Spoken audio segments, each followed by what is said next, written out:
Baik, terima kasih teman-teman. Selamat datang di ruang webinar Knowledge Sharing Series. Ini merupakan sharing pembelajaran dari lapangan proyek-proyek TFC Sumatera seperti itu. Dan knowledge sharing ini kami ingin berbagi pengetahuan praktis atau know-how dari pembelajaran yang ada di lapangan. Nah, ini dilakukan agar pengetahuan dan pengalaman mitra-mitra ini itu tersebar dan bisa menjadikan perbaikan untuk kegiatan konservasi ke depan, bisa mengakselerasi dan sehingga nanti kita bisa belajar dari kesuksesan dan kegagalan dari proses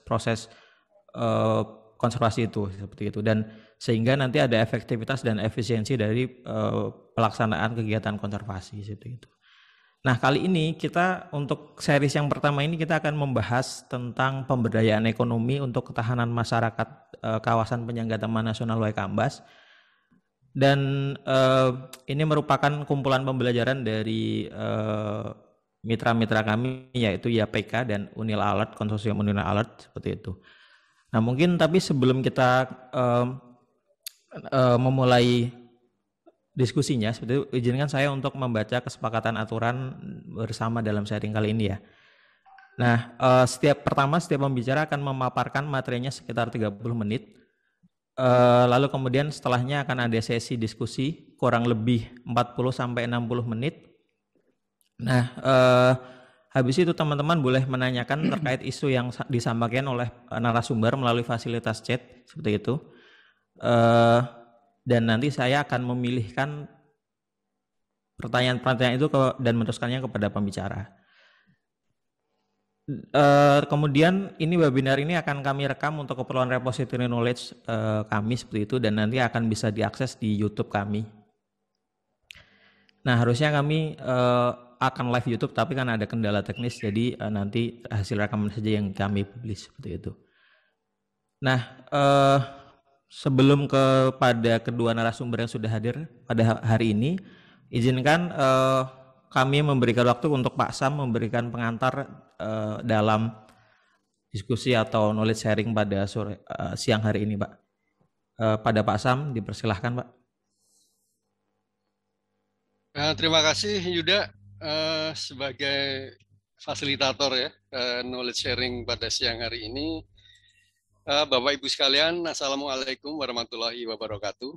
Waalaikumsalam warahmatullahi wabarakatuh. Selamat datang saya ucapkan Ibu Eli dan Kang Nano sebagai narasumber pada sharing session pada hari ini.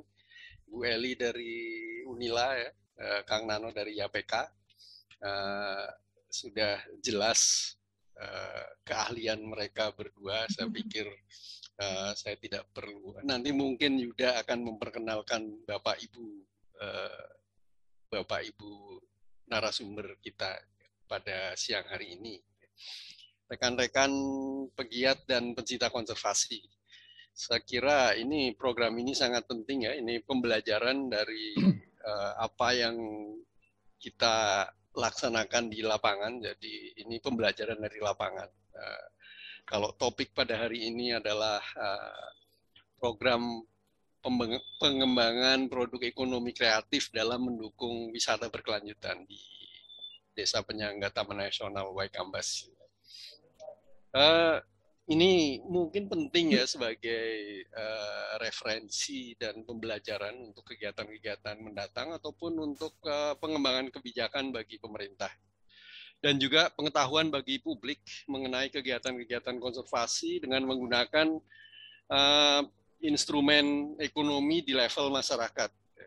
Saya sering mengatakan bahwa nonsens kita bicara konservasi tanpa adanya pemberdayaan masyarakat terutama dari sisi ekonomi di sekitar kawasan konservasi atau di sekitar habitat satwa atau apapun yang terkait kalau kita bicara mengenai konservasi. Karena akar masalah dari konservasi itu sendiri atau tindakan-tindakan yang tidak atau bertentangan dengan konservasi itu sering bersumber dari ketidaksinkronan atau masalah di tingkat ekonomi dari masyarakat di sekitarnya. Gitu. Ini sering menjadi akar masalah dari problem atau permasalahan di ekonomi. Dan kemudian Desa Penyangga ini program pemerintah, program dari Ditjen KSDAE dan juga UPT Taman Nasional yang di mana masyarakat desa sekitar kawasan itu dijadikan sebagai penyangga atau buffer terhadap kegiatan konservasi di dalam kawasan. Sehingga masyarakat, namun kalau masyarakatnya miskin atau masyarakatnya tidak berdaya dan sebagainya, itu kan percuma saja kita bicara konservasi atau bagaimana kita menggunakan mereka sebagai buffer kalau masyarakatnya tidak berdaya. Nah ini kita butuhkan mereka untuk mendukung atau membackup konservasi yang ada di dalam kawasan konservasi. Nah, dua narasumber kita akan bicara mengenai bagaimana pengembangan masyarakat di sekitar atau di dua desa penyangga di kawasan Taman Nasional Waikambas ini, terutama ini yang akan menjadi penting dalam kapasitasnya untuk sustainability baik dari sisi program kegiatan maupun kegiatan konservasi itu sendiri, karena kita tahu bahwa pendanaan untuk kegiatan konservasi itu tak terbatas, gitu. Baik dari dana pemerintah maupun dana-dana dari donor dan sebagainya itu terbatas, sehingga kita perlu kegiatan yang sustainable di mana masyarakat nanti akan tetap dapat membantu atau menjadi buffer dari kawasan konservasi itu tanpa kita ini kan sifatnya proyek kan. Itu proyek selesai gitu, masyarakat masih bisa menjalankan kegiatannya dan juga masih tetap dapat berfungsi sebagai buffer untuk kawasan konservasi. Gitu. Selain itu juga kegiatan-kegiatan seperti ini bisa kita jadikan sebagai legacy atau apa namanya warisan untuk ini proyek. Mestinya setelah proyek selesai gitu tidak selesai begitu saja, tapi ada tinggalan yang bisa kita tinggalkan kepada masyarakat ya gitu ya, sehingga kita masih tetap diingat gitu. Nah, bicara mengenai ekonomi kreatif saya kira dan kaitannya dengan wisata berkelanjutan, saya kira ini sangat match, dan Bapak Ibu berdua yang nanti akan berbicara ini sudah melakukan apa yang sedang dikembangkan di lapangan di dua desa penyangga Taman Nasional Waikambas gitu. Kalau bicara mengenai Taman Nasional Waikambas sendiri, ini adalah salah satu kawasan konservasi yang berada di dataran rendah, dan sedikit sekali kawasan konservasi kita yang berada di dataran rendah. Namun sayangnya juga Taman Nasional ini merupakan taman nasional yang sudah dikelilingi oleh pemukiman, jadi seperti pulau, jadi layaknya island protected area gitu ya, dan juga berada di muara sungai, jadi bukan di hulu sungai, muara sungai, sehingga kawasan ini pertama rawan konflik karena kawasannya konflik dengan satwa yang ada di dalamnya, misalnya gajah dan mungkin juga harimau gitu.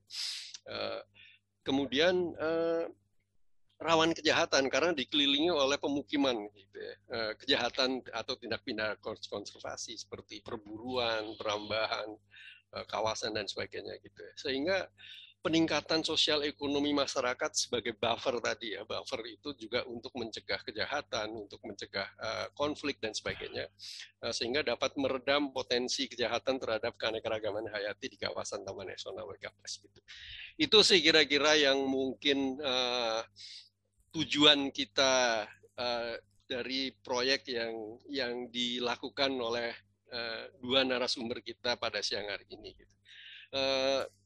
Kami dari TFC Sumatera tentunya akan melakukan sharing atau memberikan sharing terhadap pengalaman-pengalaman yang kita dapatkan dari lapangan seperti pada siang hari ini, dan mudah-mudahan acara seperti ini akan berlanjut di kemudian hari. Pembelajaran-pembelajaran dari mungkin proyek-proyek TFC lainnya kita sudah berjalan 10 tahun dan kita mungkin dalam waktu 2-3 tahun yang akan datang program kita akan selesai. Jadi mungkin acara ini kita selenggarakan dengan cara yang mungkin lebih santai dan mungkin menarik. Mudah-mudahan Yuda atau Iwan itu bisa membawa acara ini menjadi lebih santai aja gitu ya, dan menarik untuk teman-teman menikmatinya gitu. Mungkin saya tidak akan berpanjang lebar, saya stop di sini saja pembukaan dari saya. Mudah-mudahan acara ini bisa bermanfaat buat teman-teman semua, dan terima kasih kembali kepada Bu Eli dan Kang Nano. Mudah-mudahan apa yang disampaikan nanti bermanfaat untuk kita. Sekian, wassalamualaikum warahmatullahi wabarakatuh. Waalaikumsalam warahmatullahi wabarakatuh. Terima kasih Pak Sam, sudah merangkum banyak hal dari gambaran knowledge sharing pada hari ini sebenarnya seperti itu. Jadi Bapak tadi bilang soal pentingnya kegiatan konservasi yang melibatkan masyarakat, lalu kemudian bagaimana kondisi Waikambas yang dikelola oleh pemukiman sehingga perlu adanya peningkatan sosial ekonomi dan perlu mengajak masyarakat sekitar agar nanti bisa meredam konflik. Bisa juga selain itu sisi pentingnya adalah untuk keberlanjutan baik dari sisi program konservasinya atau dari sisi substansi dari konservasi itu sendiri seperti itu. Jadi itu sesuai dengan isi diskusi pada hari ini seperti itu. Dan saya tidak mau berlama-lama lagi, maka sudah hadir 2 narasumber pada hari ini dan saya yakin teman-teman juga sudah kenal. Yang pertama adalah Kang Nano, atau nama panjangnya adalah Nano Sudarno. Ini kelihatan banget kalau beliau dari Sunda ya. Benar nggak Kang? Jangan-jangan dari Sumatera kan? Perpaduan Sunda Jawa itu Mas. Sunda Jawa seperti itu. Kang Nano Sudarno. Nah, beliau itu adalah koordinator untuk proyek YAPK, dan juga beliau adalah saat ini beliau adalah Direktur Yayasan Pendidikan Konservasi dan Lingkungan Hidup Indonesia YPK LHI. Benar ya Kang ya? Siap. Nanti apa kaitannya YAPK dengan YPK LHI mungkin nanti Kang Nano bisa elaborasi. Seperti itu. Nah, yang kedua ada Ibu Eli Elrustiati. L ini apa Bu? Lestari. Oh, Lestari. Lestari Mas. Aduh, menjiwai konservasi sekali ya Bu ya. Nah, beliau adalah penanggung jawab konsorsium Unila Alert saat ini, dan beliau sekaligus adalah dosen, pekerjaan utamanya adalah dosen di jurusan biologi Fakultas MIPA di Unila dengan bidang ilmu konservasi ekologi. Nah, banyak banget publikasi yang sudah beliau tulis seperti itu, nanti bisa dicari saja di search engine. Banyak hal publikasi beliau terkait dengan penelitiannya di Waikambas dan Lampung sekitarnya seperti itu. Nah, Kang Nano nanti akan menyampaikan soal proyeknya YAPK dengan pendanaan TEFSA Sumatera. Itu kalau tidak salah judulnya adalah pelestarian habitat badak Sumatera melalui peran masyarakat sekitar Taman Nasional Waikambas seperti itu. Periode proyeknya itu sebenarnya dari Mei 2018 sampai April 2021. Nah, secara garis besar proyeknya itu berkaitan dengan dukungan ini dapat berkontribusi pada peningkatan partisipasi masyarakat dalam pelestarian badak melalui pengembangan ekonomi desa serta pelibatan pemuda dan pemuka agama dalam menyadarkan masyarakat di 6 desa penyangga. Nah, ini menarik sekali. Jadi beliau melibatkan aktor-aktor kunci di desanya kan, di lokasinya seperti itu. Lalu kalau untuk konsorsium Unila Alert itu proyeknya adalah pengembangan produk ekonomi kreatif dalam mendukung wisata berkelanjutan di 2 desa penyangga TNWK. Periodenya kemarin Juli 2019 sampai Juni 2021. Nah, secara garis besar isi proyek itu adalah berkaitan dengan meningkatkan produk jasa wisata yang berkelanjutan baik di dalam kawasan atau di luar kawasan, yaitu di sekitar masyarakat, dan mengubah persepsi dan sikap masyarakat terhadap pengelolaan Taman Nasional sehingga dapat berkontribusi dalam perlindungan kawasan seperti itu. Nah, Itu pengantarnya. Maka monggo saya persilahkan untuk yang pertama dari Kang Nanu dulu menyampaikan paparannya. Waktunya 30 menit ya Kang ya. Nanti teman-teman bisa kalau ada pertanyaan untuk Kang Nanu bisa dituliskan. Nanti akan saya bacakan setelah selesai paparan dari kedua narasumber. Kang Nanu, kami persilahkan Kang. Baik, terima kasih Mas Yuda. Assalamualaikum warahmatullahi wabarakatuh. Waalaikumsalam warahmatullahi wabarakatuh. Mohon izin Pak Samyudi, Bu Eli, dan Mas Yuda, serta kawan-kawan. Mohon izin juga Pak Sukatmoko yang hadir pada webinar ini. Dan juga Mas Ide Hendra, senior saya di APK, serta kawan-kawan yang tidak bisa saya sebutkan satu persatu, termasuk Kang Soleh. Izin saya coba share apa yang nanti akan coba saya sharing melalui PowerPoint ini. Saya diminta oleh Mas Yuda ya untuk sharing mengenai pemberdayaan ekonomi untuk ketahanan masyarakat kawasan penyangga Taman Nasional Waikambas, di mana ini adalah bagian dari pembelajaran dari program yang sudah dilakukan oleh YPK mengenai program pelestarian habitat. Jadi kami memang bicara mengenai habitatnya, bukan spesiesnya, karena memang YPK bukan ahli di bidang spesies, terutama badak ya. Melalui peran masyarakat di sekitar Taman Nasional Waikambas. Kegiatan kami ini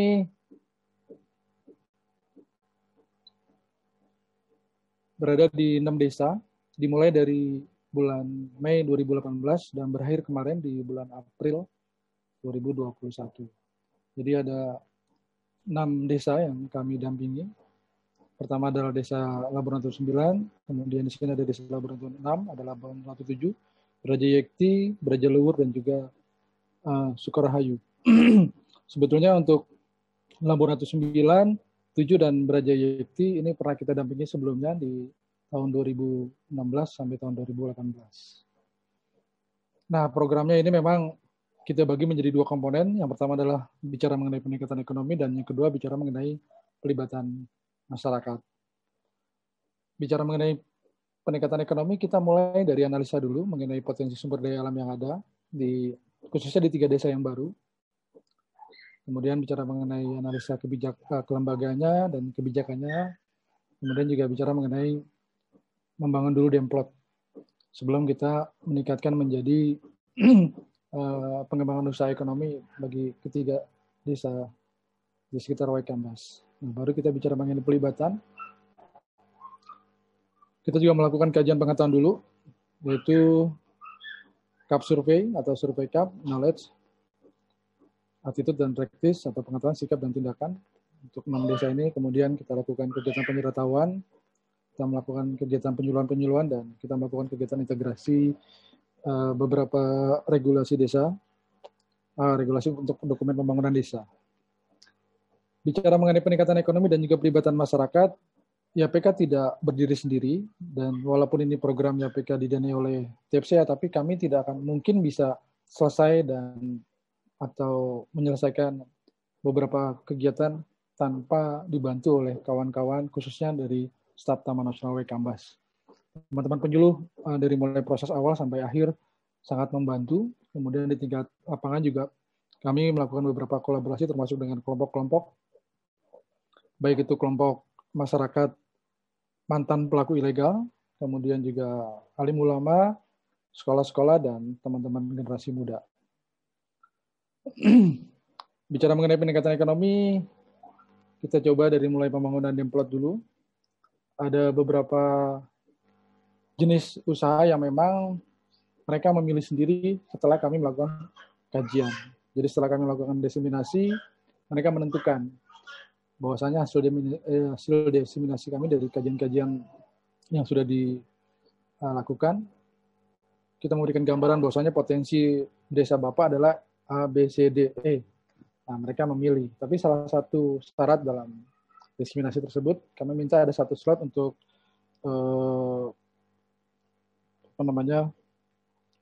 produk unggulan desanya. Ada salah satu yaitu adalah kelompoknya harus berisikan mantan pelaku kegiatan ilegal.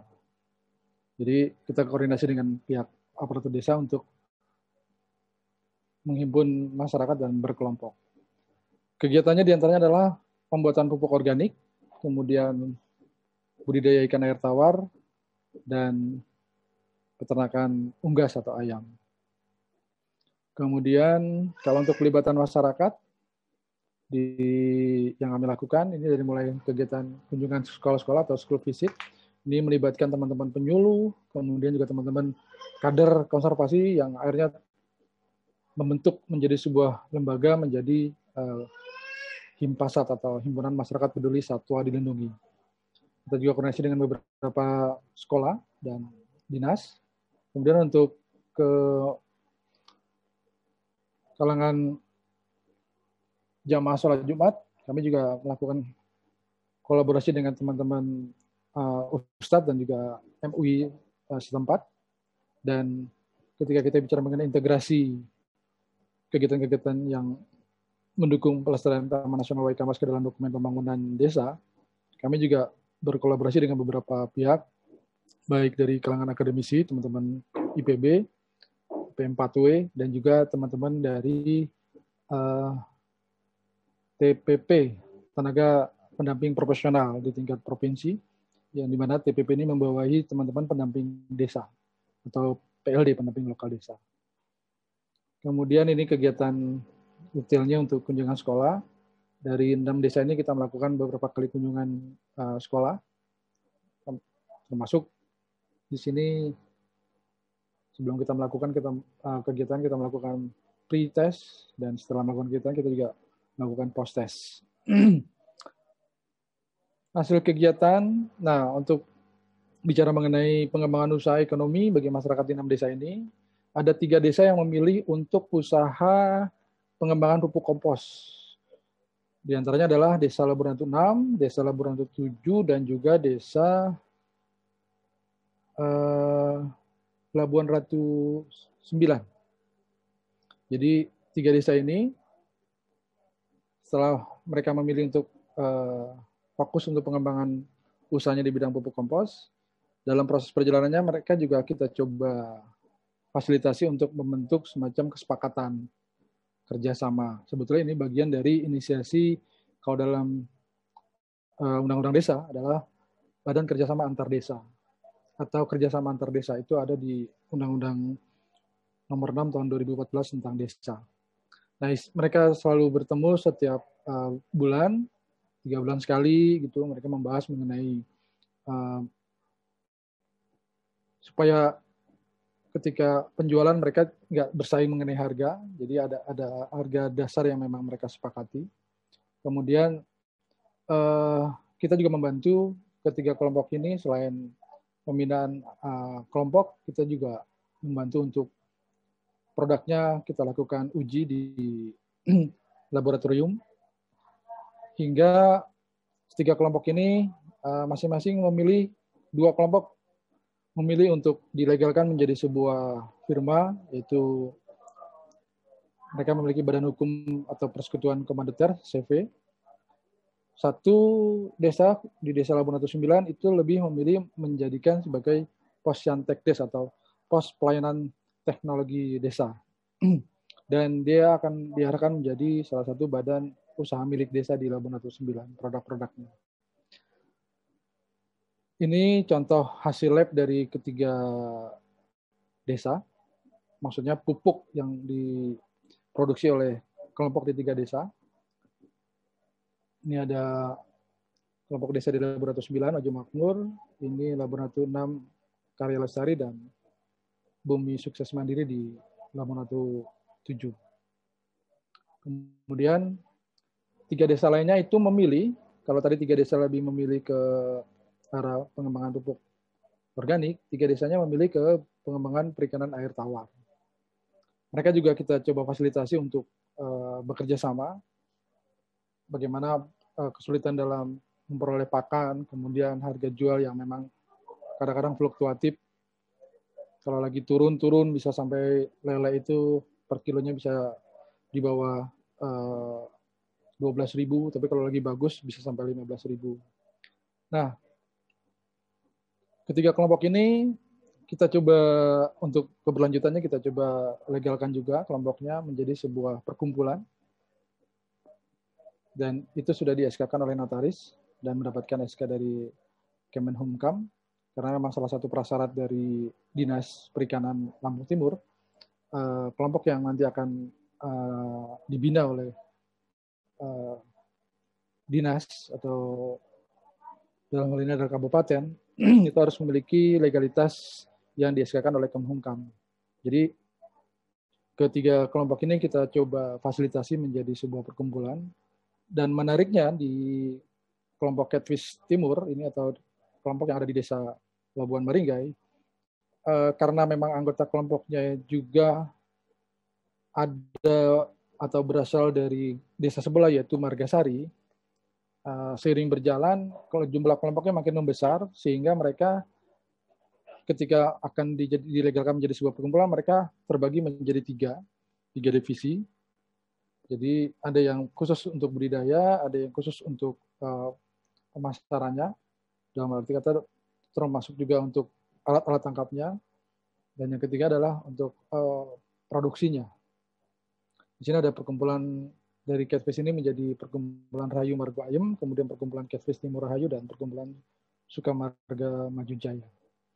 Saat ini kelompok Catfish Timur salah satunya sedang mengembangkan uji coba udang faname dengan media air tawar. Mudah-mudahan berhasil, dan jadi uji coba ini sebetulnya di akhir proyek kami.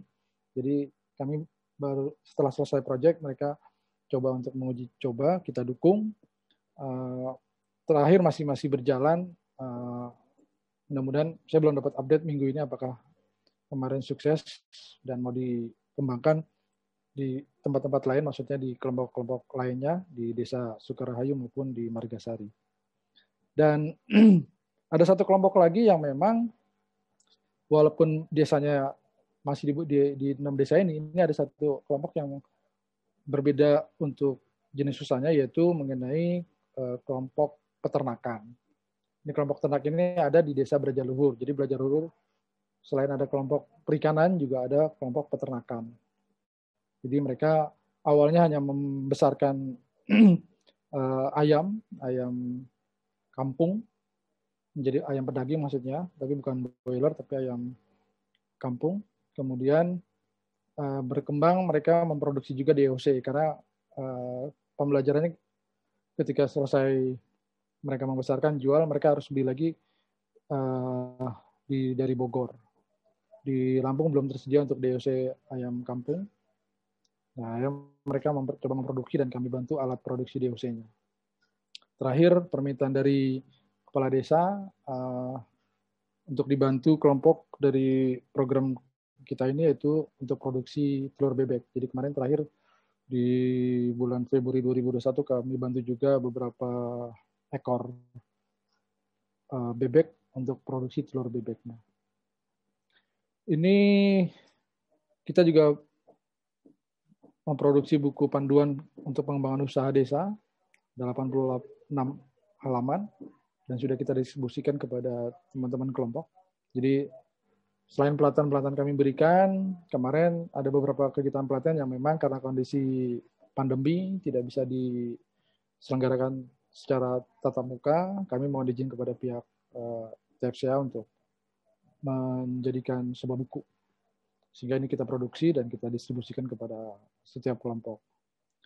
Nah, kami juga mencoba untuk melakukan additional tambahan dengan memfasilitasi ke 6 desa ini untuk membangun marketplace.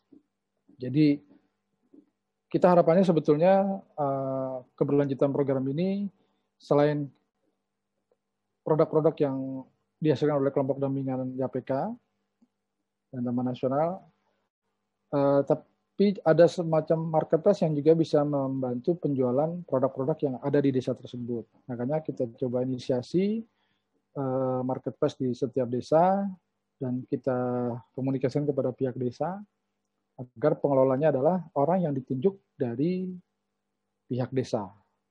Jadi bukan pengelolanya dari anggota kelompok. Tapi kalau memang kan kejadian kayak di Sukarahayu, kepala desanya percaya kepada salah satu anggota Himpasat, dia yang ngelolanya. Kemarin memang karena memang alokasi budgetnya memang secara swadaya gitu, tidak dari proposal. Jadi kemarin hanya kita coba untuk marketplace ini hostingnya cuma beberapa bulan saja.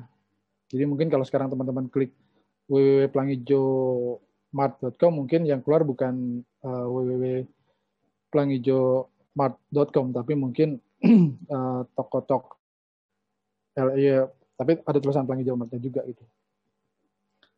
Demikian juga Namart, Bejomart, Yaktimart, Raja Hormat, dan Sukomart. Namart kemarin memang cukup panjang kita bantu, hampir setengah tahun hostingnya, izin hostingnya. Saya belum ngecek lagi apakah sudah kembali ke toko-toko atau masih bisa di www.namart.com. Kemudian ini kelompok Himpasat yang memang proses pembentukannya dibantu melalui program TFCA. Dimulai dari kita coba memberikan pelatihan tentang kader konservasi sekali, kemudian 2 kali kita fasilitasi untuk pembentukan kelompok. Walaupun sebetulnya awalnya bukan nama Himpasat dari proposal, tapi teman-teman memilih kelompoknya adalah kelompok Himpasat dengan logonya ada gajah, ada harimau, dan juga badak. Dan nama Himpasat ini mereka pilih sendiri dengan kepanjangan adalah Himpunan Masyarakat Peduli Satwa Dilindungi. Anggota Himpasat ini berasal dari 6 desa, teman-teman tokoh muda. Kebetulan juga ada yang bekerja sebagai guru, ada juga yang aparatur pemerintahan desa setempat. Selain kegiatan-kegiatan yang memang difasilitasi oleh program YPK TFCA, mereka juga sudah mulai berkegiatan dengan pihak Taman Nasional Waikambas. Karena memang kita selalu berkomunikasi dengan teman-teman Taman Nasional Waikambas. Jadi ketika ada program kegiatan yang difasilitasi oleh Taman Nasional Waikambas, kayak Hari Kebersihan maupun Hari Badak Sedunia, ya mereka juga terlibat. Walaupun kita mendampingi juga. Dan mereka sudah punya notaris, maksudnya akta notaris. Ini berikutnya penyadaratan masyarakat sekitar Taman Nasional tentang perlindungan kawasan Taman Nasional. Kita bersama dengan teman-teman Ustadz dan alim ulama, jadi kita memproduksi yang namanya Buletin Waikambas. Ini ada 26 edisi, masing-masing memiliki judul, ada 26 judul. Semuanya mengarah kepada pelestarian lingkungan dalam perspektif Islam. Jadi buletin ini dibagikan setiap hari Jumat ketika sholat Jumat. Nah, berjalannya proses, beberapa masukan dari jamaah meminta kalau bisa jangan hanya di jamaah sholat Jumat saja yang disentuh untuk sosialisasi mengenai pelestarian kawasan Taman Nasional, tapi juga jamaah pengajian. Makanya di akhir kegiatan di tahun ketiga ini, kemarin antara bulan Januari sampai Maret kemarin kita melakukan beberapa kunjungan ke jamaah-jamaah masjid, khususnya pengajian-pengajian baik itu ibu-ibu maupun bapak-bapak. Dari 11 masjid yang kita coba awali proses untuk penyebaran informasi melalui buletin Waikambas ini, seiring sejalan beberapa desa meminta tambahan. Jadi kalau 12 masjid itu sebetulnya masing-masing dibagi menjadi 2 masjid. Jatahnya hanya 1 masjid untuk Braja Yekti, karena memang di sana juga ada komunitas agama Hindu, jadi kita ngasih cuma 1 aja. Tapi ternyata seiring sejalan kita bertambah menjadi 17 masjid yang akhirnya kita bagikan buletin Waikambas ini setiap hari Jumatnya.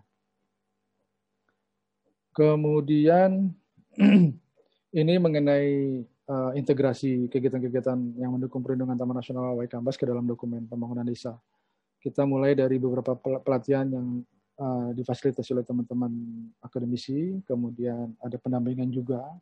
Nah, terakhir ini fotonya belum saya masukkan, ini kegiatan pelatihan dan pendampingan dilakukan oleh teman-teman TPP, tim tenaga pendamping profesional di tingkat provinsi yang berkoordinasi dengan TPP Kabupaten Lampung Timur, sehingga mengarahkan kepada teman-teman pendamping desa untuk dapat memasukkan beberapa item kegiatan yang memang sudah terakomodir dalam Permendes PDT mengenai prioritas penggunaan anggaran tahun 2020 untuk prioritas penggunaan anggaran tahun 2021.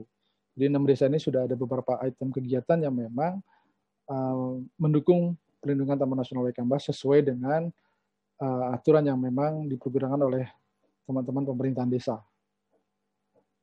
Kemudian ini juga ada buku panduan juga yang kita produksi selain tadi bicara mengenai panduan usaha, ini juga ada panduan penyusunan dokumen perencanaan desa, dan ini juga ada buku komik mengenai Badak Sumatera atau Batra yang memang berisikan tentang kegiatan-kegiatan teman-teman penyuluh Taman Nasional Waikambas beserta dengan Himpasat dibantu dengan oleh YPK melakukan kegiatan kunjungan ke sekolah-sekolah SD yang ada di 6 desa.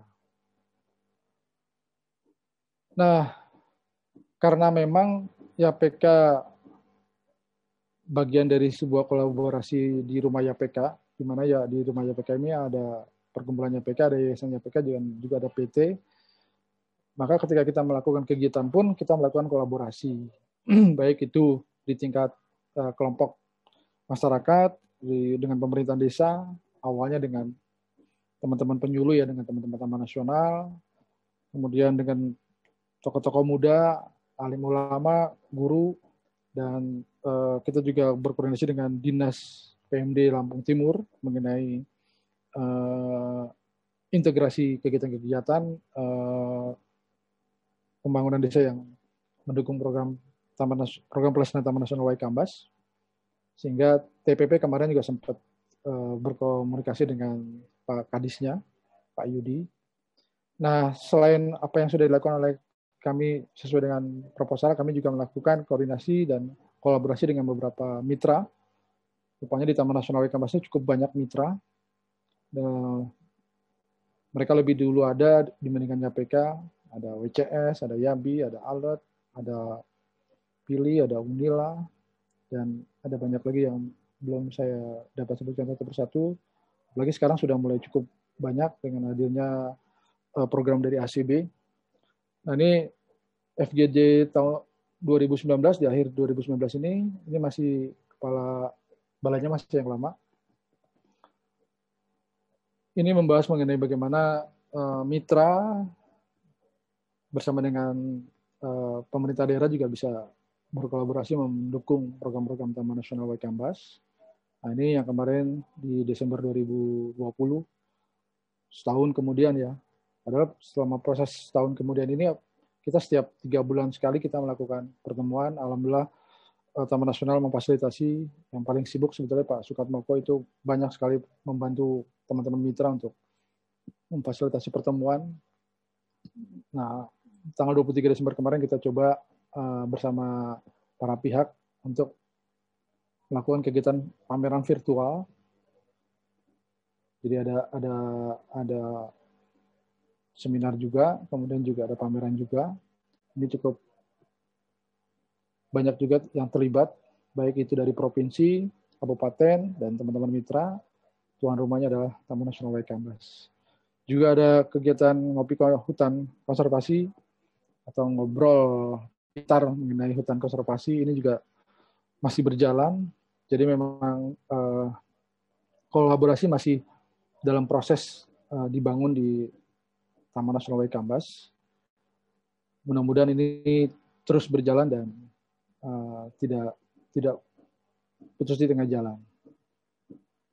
Dari beberapa kegiatan yang akan kami lakukan dan telah kami lakukan, kami juga melakukan Kang, kegiatan. punten, waktunya 5 menit lagi, boleh langsung ke mungkin hasil pembelajarannya? Siap, saya ngasih 2 slide dulu sebentar Mas Yuda, ini mengenai hasil CAP Survey. Jadi sebelum dan sesudah kegiatan kita lakukan CAP Survey mengenai pendapat masyarakat. Ini hasilnya, ada selama 3 tahun yang lalu. Ada beberapa peningkatan pendapatan ekonomi masyarakat. Agak cepat aja ya. Nah, ini mengenai persepsi pengetahuan masyarakat. Dari hasil survei yang dilakukan di 6 desa dengan 20 responden per desanya. Pembelajarannya adalah dari kami adalah kami melakukan kegiatan harus dengan istilah YPK tidak bisa menyelesaikan setiap kegiatan tanpa berkolaborasi dengan para pihak yang ada di tingkat tapak. Tanpa dukungan dari masyarakat, pihak UPT, dan teman-teman mungkin YPK tidak bisa menyelesaikan program yang akan dijalankan. Dan YPK selalu menerapkan apa yang sudah diamanatkan oleh senior kami, Mas Yudi Andras. Ada istilah, ada hal yang wajib dan ada hal yang sunnah. Yang wajib adalah apa yang tertera dalam proposal itu yang menjadi prioritas yang kami lakukan. Yang sunnah adalah ketika kami turun ke masyarakat, itu kita tidak boleh menutup mata, menutup telinga. Kita harus melihat kondisi real di lapangan seperti apa. Kita konsekuensinya harus lebih banyak menemani mereka, mendampingi mereka. Tapi garis besarnya adalah kita harus percaya bahwasanya setiap orang pasti akan merubah dan mereka akan merubah untuk ke arah yang lebih baik. Demikian Mas Yuda, saya khawatir terlalu panjang lebar. Saya akhiri saja. Assalamualaikum warahmatullahi wabarakatuh. Lupa belum dinyalain lagi. Oke, terima kasih Kang Nanu. Mungkin ini untuk memantik nanti Kang Nanu setelah dari Bu Eli bisa memberikan ini. Kalau menurut Kang Nanu kira-kira sebenarnya belajar dari 3 tahun di mana bekerja di Waikambas di 6 desa dampingan itu dan bahkan sebelumnya juga sudah seperti itu. Bagaimana efektivitas kegiatan-kegiatan tadi sebenarnya? Ada yang ke sekolah, pendidikan lingkungan sekolah, ada yang dengan masyarakat, baik dengan melalui pemuka agama kan, dengan adanya menyebar buletin tadi seperti itu, dan juga melalui pendekatan ekonomi seperti itu.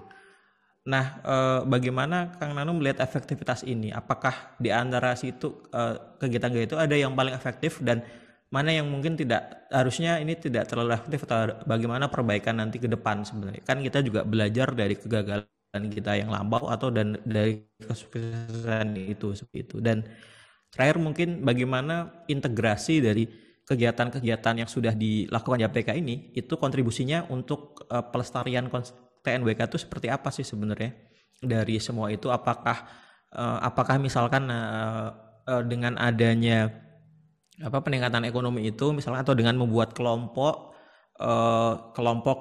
itu bisa dilibatkan dalam kegiatan pelestarian, atau dari ada yang mungkin dulu Kang Nanu pernah cerita sebagian sharing dari keuntungan ekonomi ini dimasukkan untuk anggaran pelestarian, misalkan untuk rehabilitasi kawasan sekitar TNWK misalkan ya. Nah itu apakah seperti itu atau gimana? Nah itu mungkin nanti bisa dijelaskan di sesi diskusi ya Kang. Siap Mas. Terima kasih Kang Nanu. Nah selanjutnya ibu kita yang paling cantik ini di antara kita,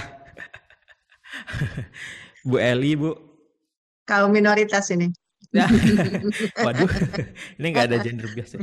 Oke, teman-teman, sebelum ke Bu Eli, monggo kalau ada pertanyaan bisa disampaikan melalui chat, dan ini pertanyaannya boleh sangat reflektif, tidak kami justru menyarankan pertanyaan yang reflektif, tidak perlu ke kegiatan-kegiatan, tapi reflektif bagaimana seperti itu.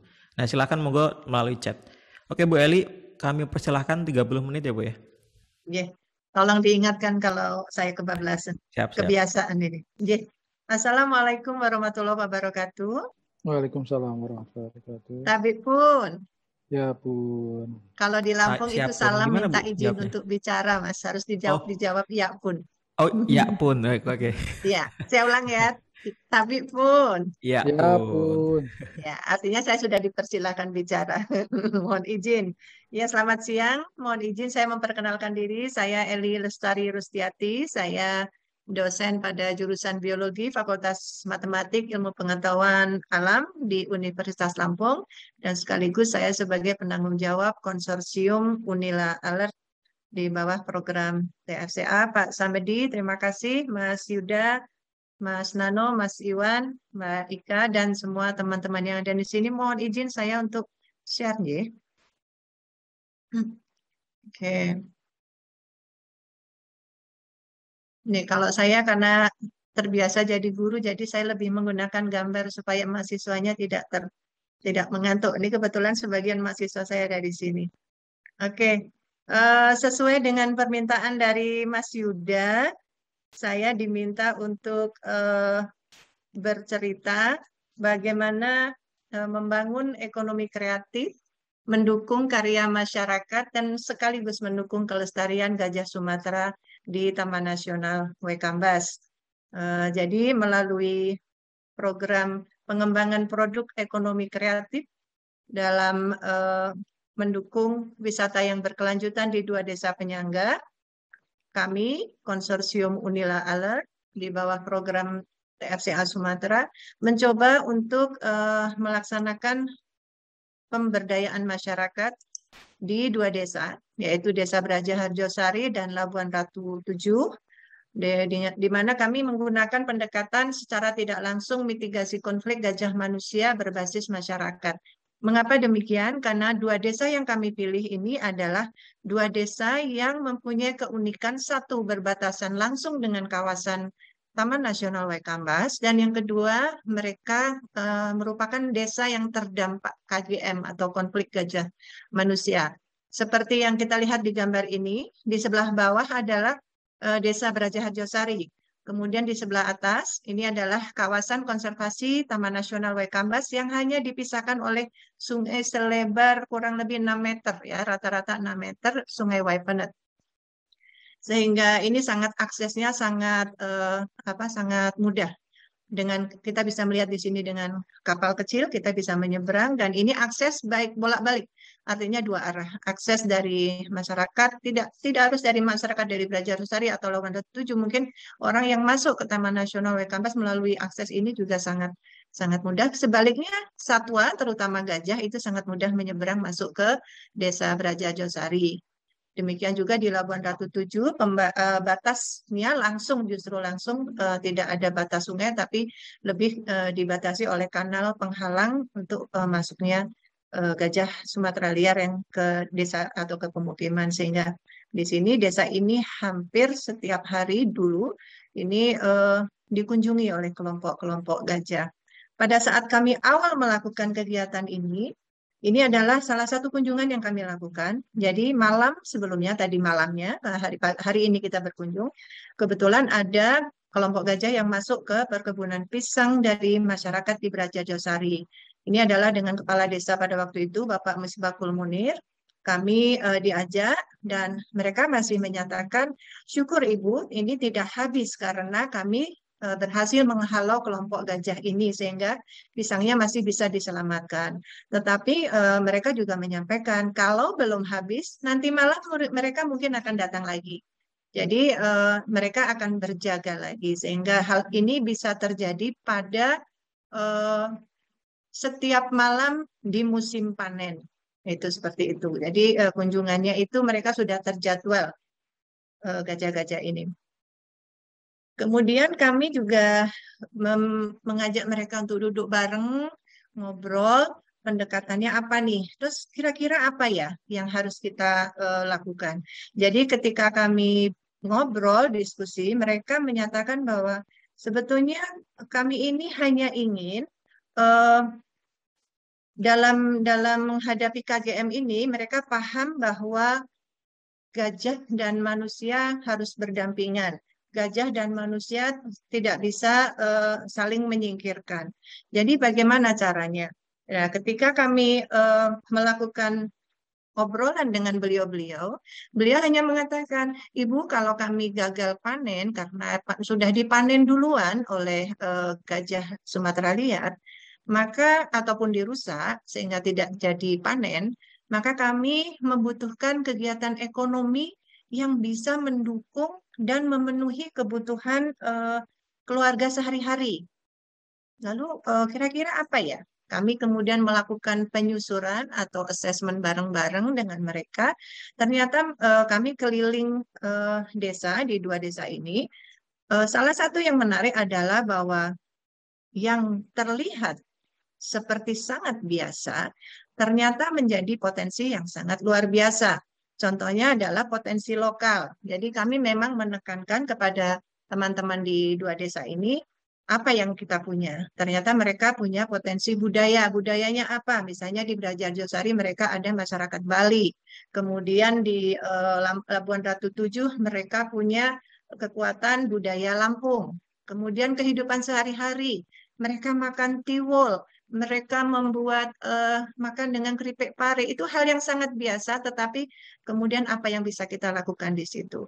Kemudian dalam kehidupan sehari-hari, apa yang mereka lakukan? Mereka mempunyai kegiatan yang cukup unik di kesehariannya. Dan yang sangat menarik adalah bentang alamnya.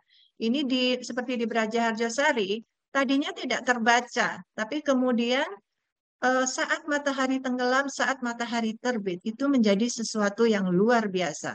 Ini adalah hasil dari setelah adanya pendampingan, setelah ada kegiatan yang mereka lakukan bersama-sama dengan tim konsorsium Unila Alert. Ini ternyata bisa menjadi pemburu-pemburu foto. Ini menjadi sangat menarik. Baik yang lokal, ini adalah ibu-ibu dari desa di sekitar. Kemudian ini adalah wisatawan dari Australia. Itu benar-benar membidik, mencari posisi supaya bisa mengambil gambar.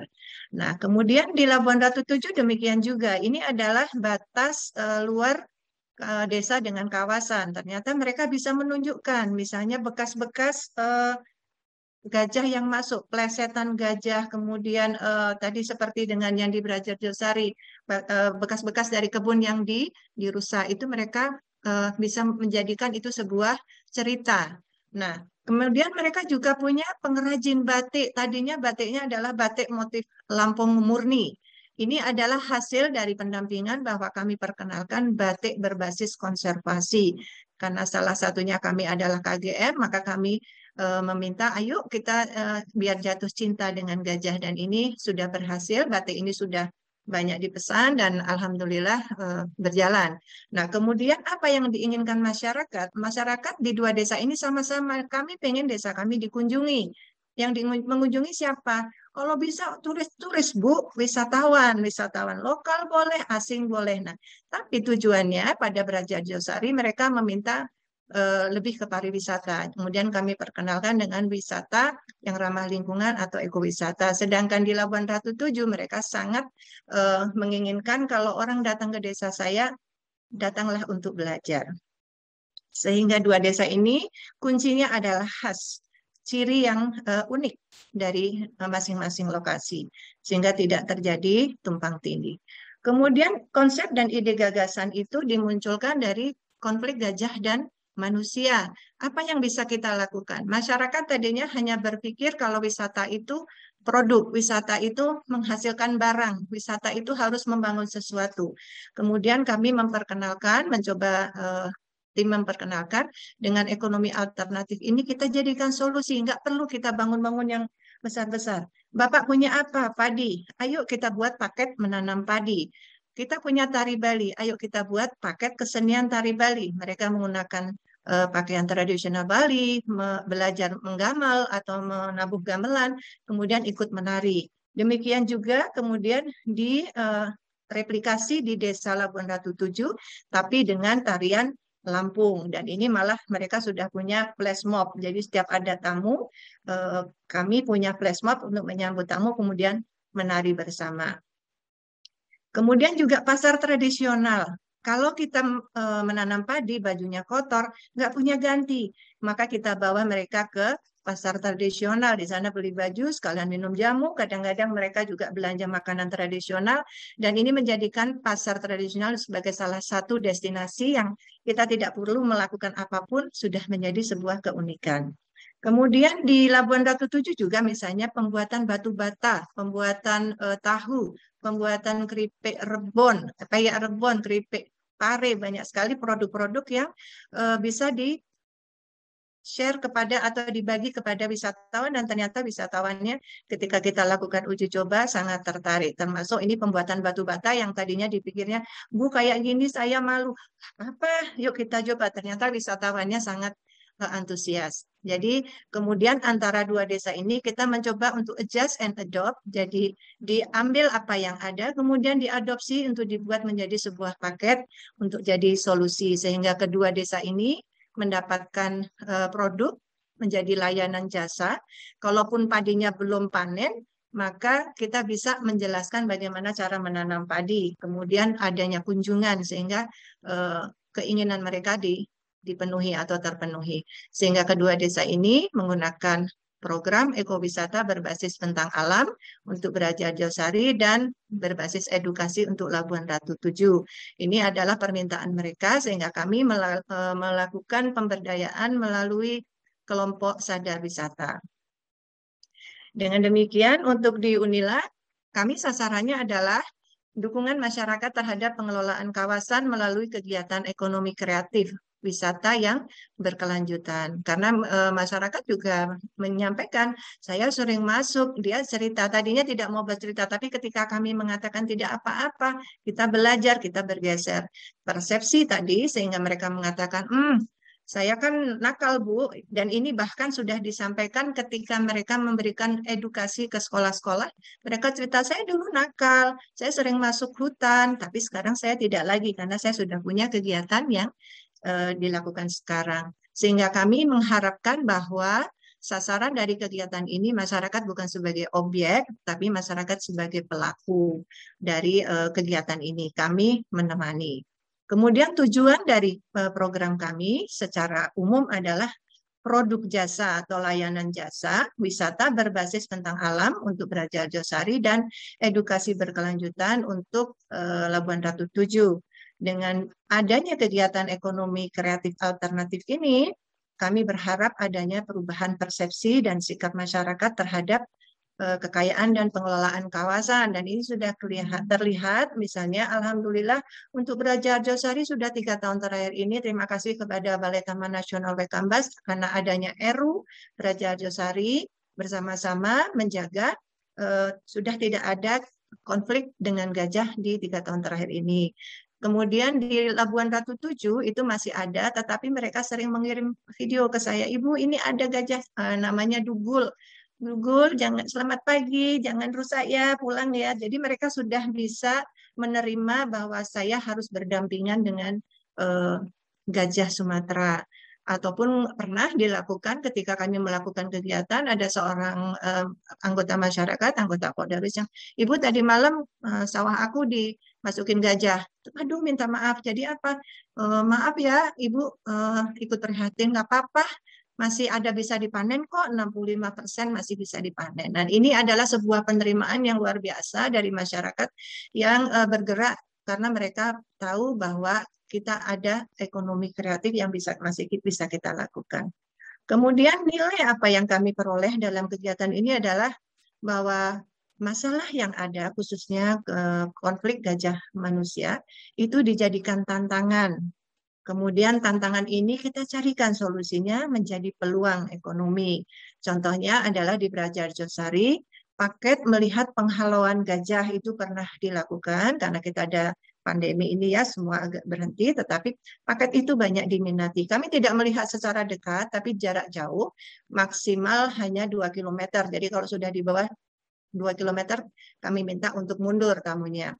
Tapi melihat dari jauh bagaimana pada malam hari masyarakat Taman Nasional Waikambas dan para pihak menghalau gajah dengan menggunakan kembang api ya, dengan dengan suara-suara teriakan-teriakan, sehingga itu membuat empati yang baru bagi dunia konservasi peduli yang tidak sebetulnya tadinya tidak mengerti bahwa begitu sulitnya hidup berdampingan dengan gajah. Nah, dari kegiatan ini pula nilai yang kita dapatkan adalah manfaat ekologis tadi, bahwa mereka mau berdampingan sekaligus mereka bisa memberikan nilai ekonomi karena masyarakat pada siang hari misalnya bisa melihat gajah yang sedang dikembara. Sebetulnya itu gajah yang dikembara dari pusat latihan gajah, tapi mereka benar-benar bisa melihat gajah di habitat alaminya. Kemudian masyarakat memberikan cerita tentang nilai gajah bagi kehidupan di kawasan konservasi Taman Nasional Waikambas, sehingga mereka menjadi pelaku dan pelopor dari konservasi. Dan ini harapannya ketika sudah mendapatkan nilai manfaat ekologis dan ekonomi, maka masyarakat menjadi mandiri dan dampak konservasinya adalah mereka tidak lagi harus berbenturan dengan kawasan konservasi, bahkan menjadi pendukung, bahkan menjadi pelindung, bahkan menjadi duta bagi konservasi. Dengan Sasaran, tujuan, dan nilai ini kami pendekatannya adalah melakukan pelatihan, pendampingan sama dengan Mas Nano, uji coba, promosi, dan jejaring. Ya, salah banyaknya karena tidak hanya satu adalah peningkatan keterampilan. Jadi kita mengadakan serial pelatihan. Bagaimana pelatihan yang kita adakan adalah sesuai dengan kebutuhan dan permintaan mereka, tetap pada jalur kegiatan TFCA Sumatera. Jadi mereka memberikan, Ibu, saya punya seperti ini adalah kayu erosi yang tidak terpakai, yang tergeletak tertumpuk di lumpur, kemudian dibersihkan, kemudian minta dibuatkan kerajinan tangan, dan ini adalah hasil dari mereka. Kami undang teman-teman yang ahli dalam membuat kerajinan tangan, dan ini menjadi sebuah limbah, menjadi sebuah souvenir. Di sini termasuk adalah pelajaran bahasa Inggris, karena mereka minta, Ibu, kalau ada tamu dari luar, karena tamunya luar biasa banyak sekali dari luar, ajarin bahasa Inggris. Ini juga mereka yang meminta. Begitu juga dengan pelatihan-pelatihan terkait dengan bagaimana menghadapi masyarakat, bagaimana bersinergi. Sehingga di sini tugas kami adalah menemani mereka menjadi pelaku dari wisata ini. Kemudian kita juga melakukan peningkatan kapasitas pendampingan. Pendampingan ini dilakukan juga bekerja sama dengan Balai Taman Nasional Wekambas di sini misalnya. Kemudian juga dari kakak asuhnya, karena Braja Harjosari sebetulnya sudah kami dampingi secara intens pada 2013 sampai 2015 melalui konsorsium TFCA, konsorsium Alert Unila. Dan di sini sekarang Pak Misbahul Munir yang tadinya kepala desa sudah menjadi fasilitator, menjadi kadang-kadang menjadi narasumber. Jadi mereka membantu. Demikian juga ketika untuk yang Braja Harjosari, kami lebih pada penguatan pada lembaganya. Cara membuat proposal, ini belajar cara membuat proposal. Bagaimana mereka merencanakan sebuah kegiatan. Ini juga diberikan pelatihan. Kemudian juga untuk teman-teman melalui yang Alert, anggota konsorsium Unila Alert, mereka melakukan wisata minat khusus atau minat terbatas, maka teman-teman dari desa ini diajak untuk ikut pelatihan pemandu wisata, dan sampai sekarang sudah salah 2 dari mereka sudah menjadi chef di Tenkem di area restorasi Bambangan, kemudian juga menjadi pemandu, dan ini juga sinergi. Demikian juga mereka diperkenalkan kepada dunia luar dengan mengikuti pameran-pameran ini yang tadi Mas Nano, pameran virtual, kemudian pameran di pusat latihan gajah. Kami juga melakukan, karena mereka, Ibu, kami pengen belajar banyak lagi. Dari mana? Belajar di luar, oke. Namun sangat disayangkan pada saat studi banding akan dilakukan, kami terhalang dengan pandemi COVID-19, sehingga studi banding yang tadinya direncanakan ke Jawa, kemudian dilakukan di Provinsi Lampung, tetapi atas pilihan mereka pada ternak sapi, ada di Lembah Hijau, Taman Satwa Lembah Hijau, ada karena mereka pengen belajar gimana sih bikin warung kopi, kami belajar di Maharindu, kemudian beberapa desa ini kebun tanaman kebun organik dari Universitas Muhammadiyah Metro. Jadi mereka minta explore, mencari soft skill yang baru, mencari keterampilan yang baru. Ini sudah kami bantu. Kemudian setelah itu mereka sudah siap, kami melakukan uji coba. Uji coba ini adalah sebuah percaya diri, kepercayaan yang dari luar. Jadi ini salah satu contohnya di Labuan Ratu 7, bahwa Bapak yang punya kebun karet pun bisa menjadi paket wisata, deres karet, sadap karet. Jadi ini uji coba, ternyata wisatawan cukup antusias dengan melakukan sadap karet yang ternyata tidak mudah. Termasuk ini pembuatan batu bata, kemudian ini membatik berbasis konservasi, mereka menggambar badak, menggambar gajah Sumatera, kemudian termasuk bagaimana proses pembuatannya.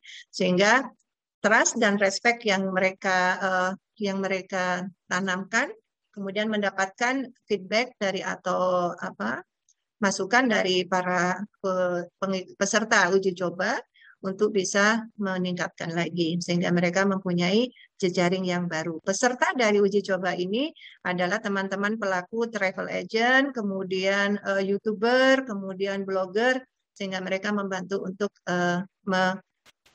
mempromosikan.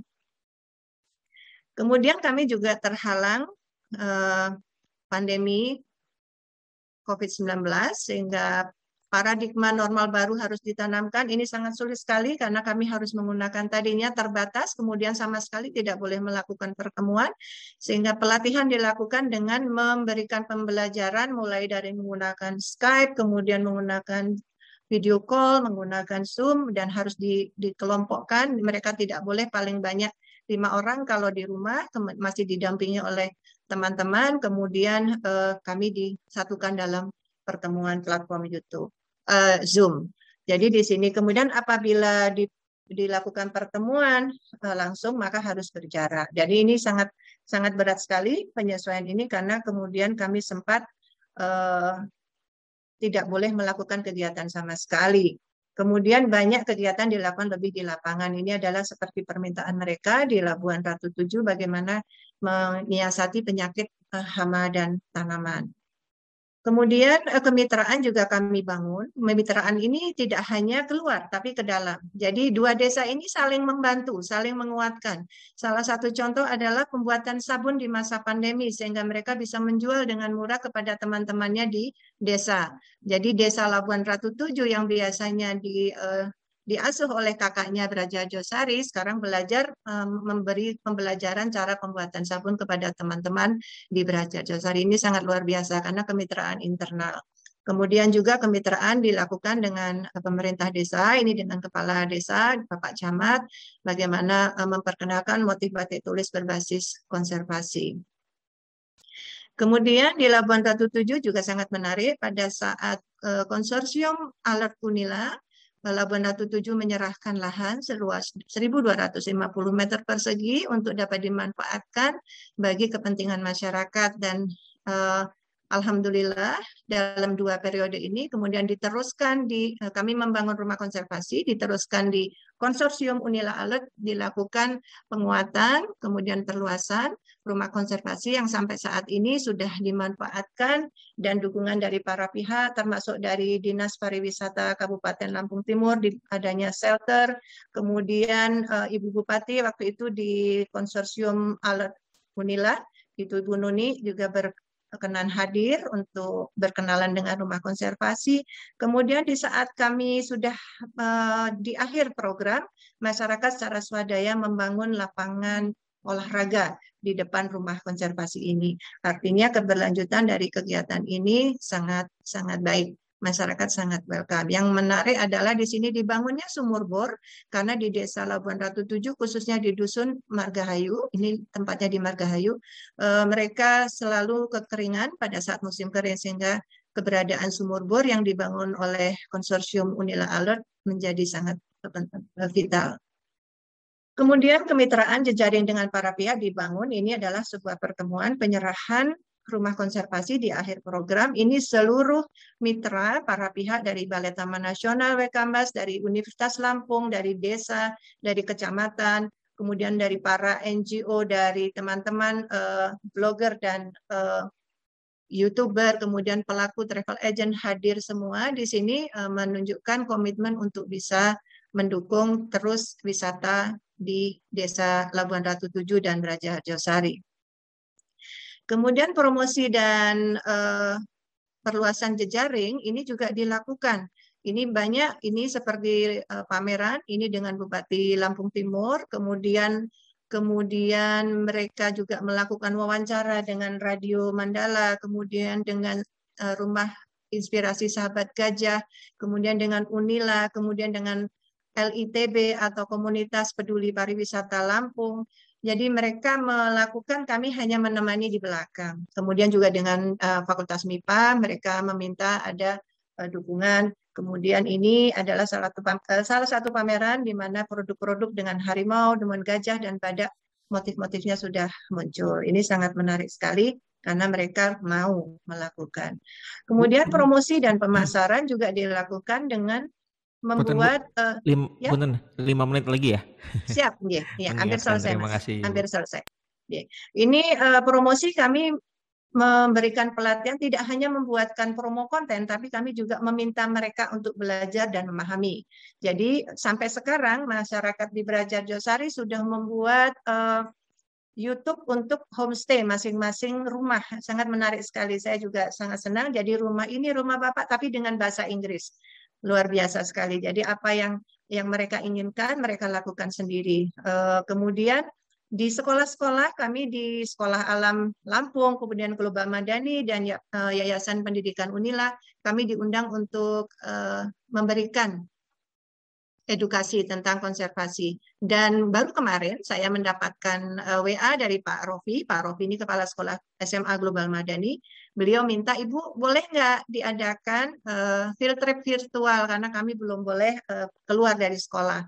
Jadi kami sudah komunikasikan dengan teman-teman di Beraja Harjosari dan Labuan Ratu 7, mereka bersedia. Insya Allah mohon doanya. Jadi ternyata walaupun kami sudah selesai permintaan itu, trust dan respect-nya masih didapat. Kemudian di media sosial kami juga minta kepada teman-teman untuk terus memberikan tayangannya. Yang menarik lagi dari kegiatan ini bahwa teman-teman kita sudah bisa tampil di konsorsium Alert Unila. Bapak Misbakul Munir ini tampil di International Wildlife Symposium memperkenalkan sukses story di Beraja Harjosari, ya, dengan kami tentunya menyampaikan dengan bahasa Indonesia, kemudian kami buatkan subtitle dalam bahasa Inggris. Kemudian Mas Tony, Wakil Ketua Pok Darwis Beraja Harjosari, berpartisipasi sebagai wakil pembicara dari teman-teman di Six Asian Heritage Park di conference di Law PDR tahun 2019 kemarin. Kemudian yang paling grace ini adalah Mas Hada, ya. Ini Mas Hada ternyata mendapatkan penghargaan sebagai penghargaan Kalpataru sebagai salah satu pemenang dari 10 pemenang yang ada di Indonesia dari kementerian. Ini selamat juga untuk Mas Hada. Jadi mereka sekarang bertiga ini ternyata sudah menjadi runners, sudah menjadi yang melarikan program di sana. Jadi tidak kami sudah di penonton yang baik. Ya, pembelajarannya apa? Bahwa ekonomi kreatif alternatif dengan layanan jasa itu bisa menjadi solusi, dan solusi ini apabila berjalan akan menjadi manfaat, baik manfaat secara ekologis maupun manfaat secara ekonomi. Kemudian bagi kami pembelajaran yang paling luar biasa adalah masyarakat sebetulnya adalah pelaku konservasi dan guru yang baik bagi kami di lapangan. Kami hanya teman yang mendengarkan, teman yang mendampingi. Kemudian ketika kami menyampaikan membangun, mereka sudah tidak berpersepsi membangun itu harus sebuah bangunan, sebuah struktur, tapi menggali dan mengekspos potensi lokal yang ada di sana. Yang terakhir adalah teman-teman di Beraja Harjosari bertanya, Ibu boleh nggak di pinggiran desa ini kami tanam bernung, karena gajah nggak suka bernung pahit, tapi bernung bermanfaat untuk minuman herbal. Saya sudah mencicipi, Mas Huada yang membuat, dan ini cukup manis, cukup enak diminum. Jadi tinggal diperbesar lagi. Nah, trust dan respect, apabila kepercayaan dan menghargai itu dibangun, insya Allah sebetulnya program pemberdayaan ini akan berjalan dengan sangat cepat, karena masyarakat sebetulnya sangat antusias dan proaktif. Dan yang saya sampaikan kepada teman-teman di desa bahwa jadilah yang khas, jadilah yang unik, jadikan itu ciri, sehingga tidak ikut-ikutan di sana membuat A, kita membuat A, sehingga kita akan berbeda. Ketika kita berbeda, pasti kita akan dicari. Tuh.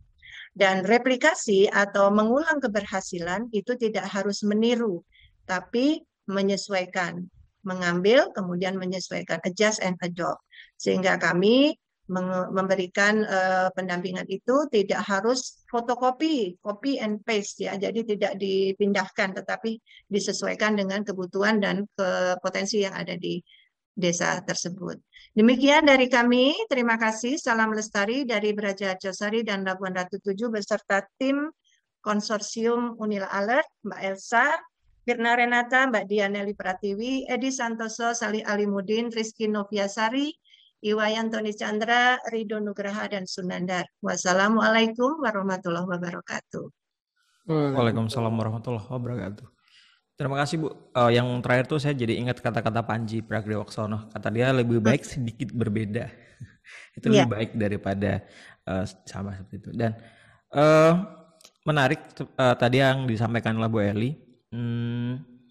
ada hal yang sebenarnya di luar dari proyek ini adalah bagaimana keberterimaan masyarakat sebenarnya untuk legowo bahasa Jawanya atau ikhlas menerima bahwa kadang gajah di situ juga bagian dari mereka koeksistensi, bisa harmoni dengan gajah, membiarkan mereka untuk mungkin lewat atau mungkin sedikit makan dari hasil dari panennya mereka seperti itu, dan mereka tidak apa-apa. Itu yang perlu dibangun sebenarnya. Nah, terkait dengan ini Bu, apa sih faktor penting kenapa masyarakat beberapa sudah mau untuk menerima keberadaan gajah itu kayak gitu. Dan kalau kita bicara tadi soal konflik sebenarnya atau pendekatan ke masyarakat, apa yang lebih penting Bu? Membangun kesadaran masyarakat atau membangun faktor ekonominya dulu sebenarnya? Nah, itu kan karena saya berpikir proyeknya Unila Alert ini yang terakhir ini sebenarnya sangat bergantung kan pada hasil dari ekonominya kan, jasanya. Sementara saat ini COVID, dan tentu secara tidak langsung ini berdampak juga pada proyek masyarakat, wisatawan tidak bisa hadir, tidak bisa datang kayak gitu. Ada banyak keterbatasan.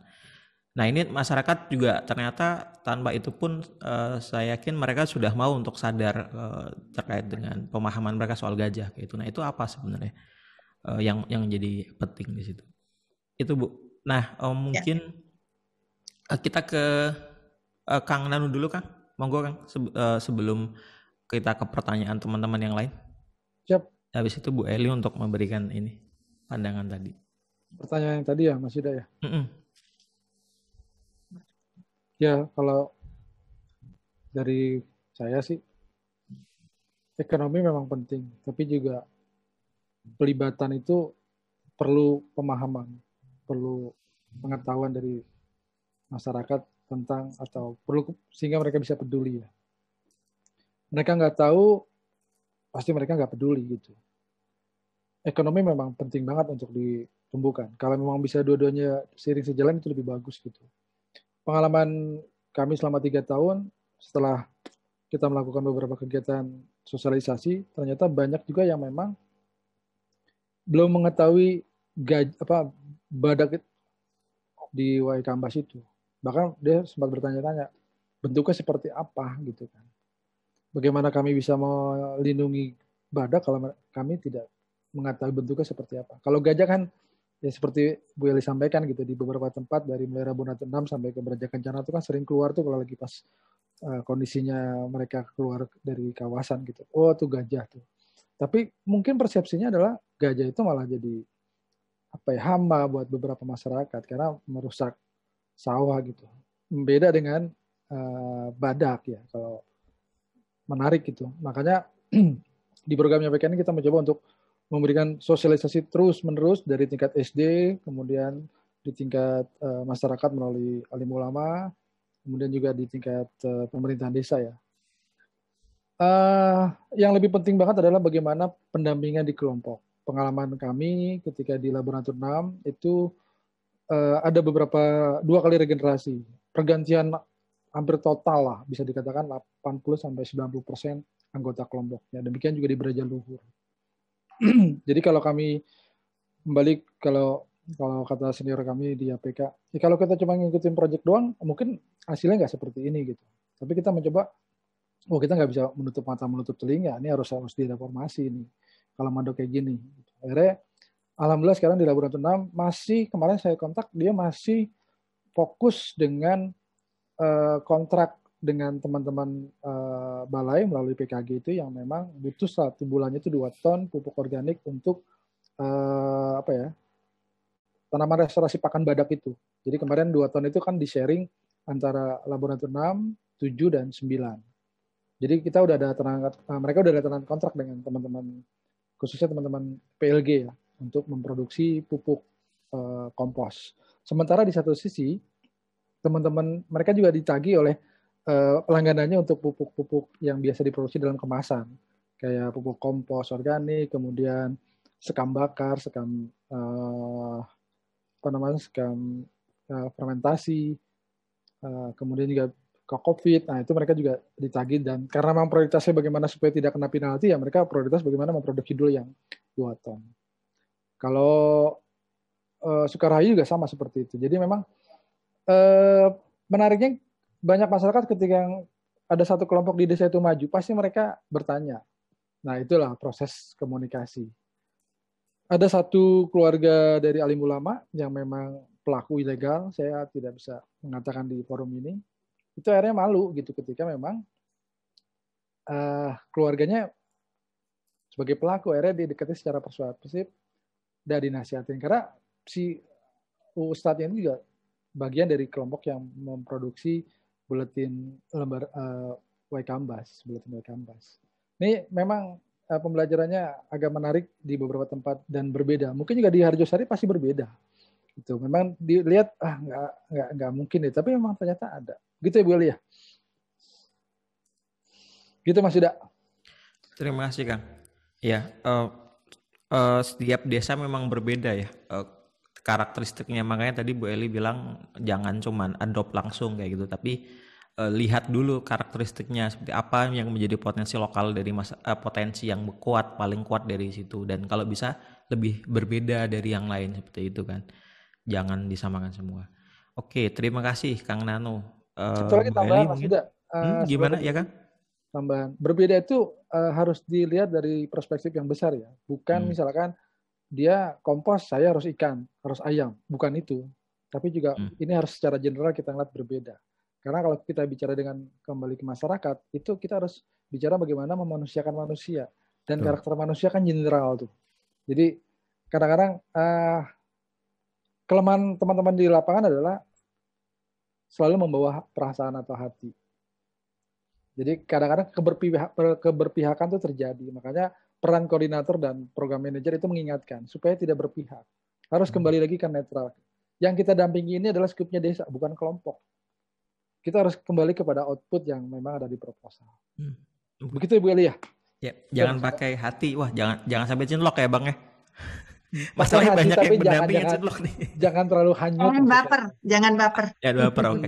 Ya, apalagi kalau di tingkat kalau gebiah uyah kalau bahasa Jawanya kan, sesuatu yang datang dari atas harus ke bawah-bawahnya harus sama, itu kan lebih susah kan.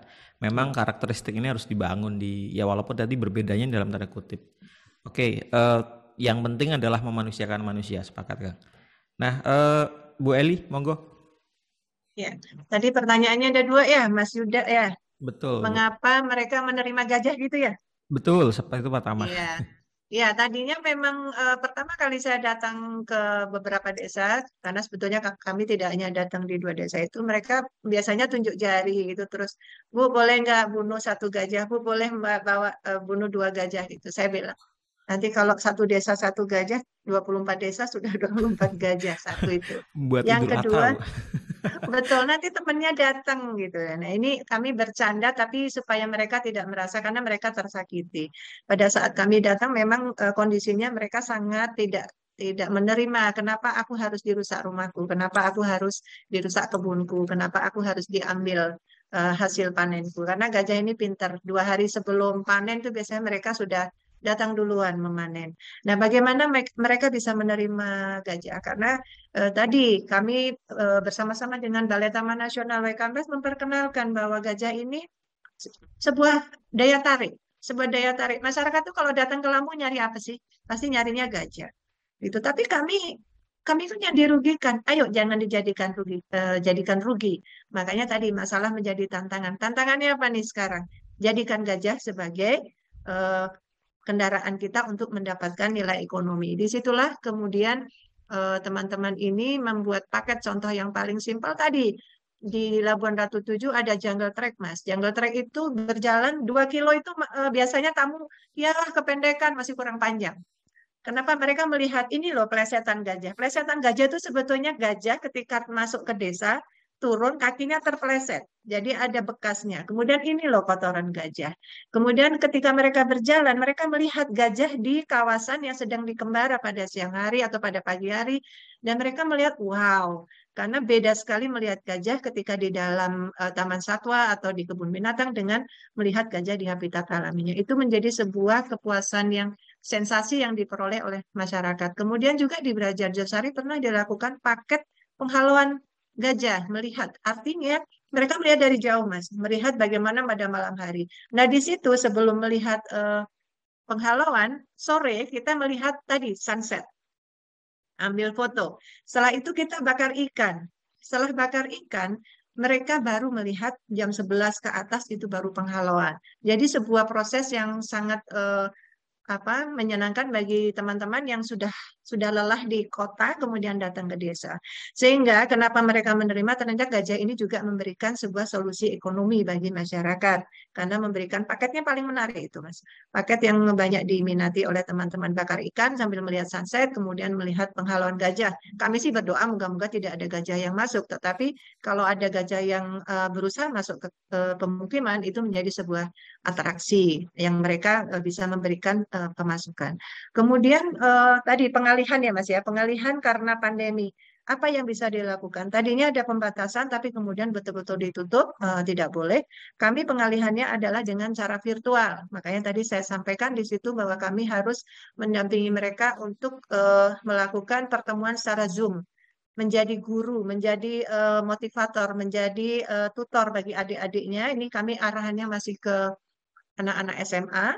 Jadi mereka memberikan pengalaman bagaimana mereka hidup di desa yang berdampingan dengan gajah, kemudian bagaimana mereka bisa menciptakan sebuah ekowisata, eduwisata sebagai pelengkap dari ekonomi kreatif alternatif. Kemudian kami juga membantu produk kuliner, Mas.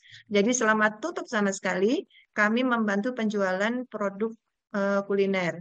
Kemudian mereka terus melakukan komunikasi.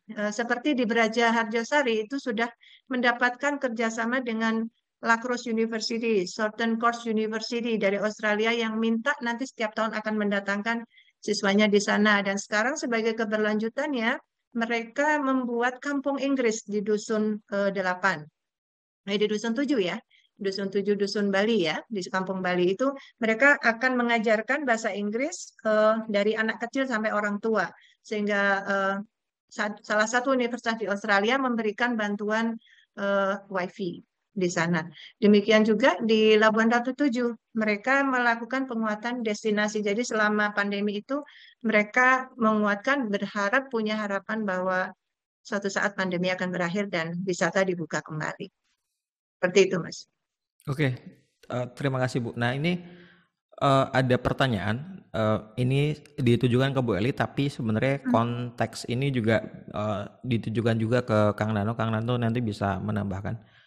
Dari Badia Roy, pertanyaan adalah bagaimana konsorsium menggait dinas terkait di tingkat kabupaten atau provinsi selama proses berjalan, atau bagaimana adakah kontribusi dinas terkait seperti Dinas Pariwisata dalam turut serta menguatkan kelembagaan Pokdarwis. Jadi bagaimana cara teman-teman ini berkolaborasi dan juga berjejaring dengan dinas-dinas atau stakeholder yang terkait. Itu Bu. Ya, saya dulu ya Mas ya. Ya boleh Bu Eli dulu, baru ke Kang Nano. Ya, kalau untuk Dinas Pariwisata kami sudah mengundang, jadi pertama kami mengundang Kepala Dinas Pariwisata, kemudian juga para pihak, termasuk perguruan tinggi, kemudian teman-teman dari pelaku travel, pelaku wisata. Itu kemudian kalau untuk Dinas Pariwisata, ketika beliau datang, beliau sangat open, Pak Junaidi, ya. Kami berterima kasih sekali pada beliau dan beliau membuka diri. Dan kemudian dari desa pun itu dukungannya luar biasa sehingga Pokdarwis ini secara kelembagaan sudah disahkan oleh Dinas Pariwisata Kabupaten Lampung Timur. Dua-duanya. Jadi mereka sudah diakui dengan SK. Kemudian dukungannya apa? Tadi seperti yang saya tunjukkan di Labuan Ratu 7 misalnya, itu adanya shelter yang dibangun di situ, itu atas bantuan dari Dinas Pariwisata. Kemudian kegiatan-kegiatan juga banyak didukung. Contohnya kemarin sempat ikut pembuatan batu bata. Beliau sangat kaget ketika kami ajak, Pak, mari Pak ikut paket pembuatan batu bata. Kok delesep, begitu Mas? Karena memang betul-betul di rumah, di halaman belakang warga. Tapi begitu melihat prosesnya, begitu antusiasnya teman-teman yang hadir waktu itu sebagai uji coba, beliau sangat apresiasi sekali bahwa ternyata pekerjaan di belakang rumah bisa menjadi sebuah ekonomi alternatif. Begitu Mas Yuda. Oke, kuncinya adalah pendekatan ke mereka ya Bu ya? Iya. Oke, Kang Nano ada tambahan? Ya, kalau sudah saya sampaikan di awal bahwasanya YPK dalam melaksanakan kegiatan selalu berkolaborasi dengan para pihak. Nah, pada kegiatan kemarin itu kita banyak berkolaborasi dengan beberapa dinas, di antaranya Dinas Perikanan dan Pertanian, karena memang banyak kelompok yang memang melakukan kegiatannya budidaya perikanan, air tawar, dan juga pupuk kompos ya. Kemudian juga kita kalau koordinasi dengan Dinas Peternakan untuk unggas. Nah, untuk integrasi beberapa kegiatan yang mendukung pelestarian kawasan Taman Nasional Waikambas di dokumen pembangunan desa, kita berkomunikasi dan bekerja sama dengan teman-teman Dinas PMD di Kabupaten Lombok Timur. Kita juga komunikasi dengan teman-teman Dinas Pendidikan untuk kegiatan-kegiatan ke sekolah-sekolah, MUI untuk beberapa kegiatan dengan para ustadz. Yang menariknya sebetulnya ke depannya ya sebetulnya, dinas itu sebetulnya alokasi anggarannya nggak terlalu banyak. Karena sekarang itu banyak anggaran itu ada di tingkat desa. Makanya apalagi desa sekarang menerapkan indeks desa mandiri itu ukurannya cukup luar biasa anggarannya tersedia. Tambah lagi dengan arahan dari pusat itu mengenai SDGs itu menarik juga untuk desa, baik itu tanggap perubahan iklim untuk SDGs 13 maupun desa peduli lingkungan darat SDGs 15. Itu sangat mendukung dengan indeks desa membangun pada kategori indeks ketahanan lingkungan di ekologi, baik itu penghijauan maupun kelompok tanggap bencana. Ini yang saya melihat di teman-teman pendamping desa masih belum melihat potensi itu untuk dikolaborasikan. Padahal sebetulnya kalau bisa dikolaborasikan dari dana kita dengan dana desa, mereka juga bisa mengeluarkan dana dan mereka juga konteks IDM-nya juga naik dari mulai mungkin desa sangat tertinggal menjadi desa tertinggal, kemudian desa berkembang, naik desa maju, dan kemudian naik menjadi desa mandiri. Ini sangat membantu juga. Jadi saling membantu gitu. Dengan dia punya dana sendiri, kita juga punya dana sendiri. Apalagi desa wisata menjadi program prioritas nasional itu, Bu Eli. Artinya alokasi dana juga besar gitu. Nah, kalau bicara konteks tadi yang dampak program bagi pelestarian kawasan, kami sangat kaget juga ketika presentasi di awal tahun kemarin itu ada Mitra Taman Nasional, kami tidak sebut namanya, di presentasi evaluasi kegiatan di awal tahun, bahwasanya tahun 2000 kemarin itu memang alhamdulillah kegiatan kebakaran ilegal itu di wilayah selatan itu sangat berkurang. Gitu. Artinya bukan kami mengatakan gara-gara kami ini berkurang, tidak. Ini adalah bagian dari kolaborasi teman-teman yang melakukan kegiatan di wilayah selatan. Ada WCS, ada ALET, ada Pilih Unila, ada YPK, ada yang lainnya. Sehingga kebakaran, ya mungkin di sini juga ada Pak Sukat juga, presentasi disampaikan oleh salah satu mitra Taman Nasional Waikambas, wilayah selatan itu berkurang, beda dibandingkan di tempat lain. Itu aja sih, Mas Yuda. Ya, sebenarnya soal komunikasi dan ya integrasi dengan ya dalam hal ini UPT kalau kita ya dengan dan juga dengan yang lain tuh gampang-gampang susah kalau saya melihat di beberapa lokasi yang lain itu komunikasi menjadi soal seperti itu. Tapi di Waikambas saya melihat ada satu komunikasi yang baik dan bersinergi baik dari teman-teman LSM di Waikambas dengan teman-teman dengan TNWK dengan balai seperti dan dengan selain atau dengan donor itu cukup bagus di Waikambas seperti itu. Sementara kita tidak bisa menampilkan di tempat yang lain seperti itu agak kesusahan sebenarnya. Kadang bersinergi dengan baik dengan stakeholder yang lain, pemerintah atau yang non pemerintah dengan LSM itu susah. Sering berantemnya ada juga yang seperti itu.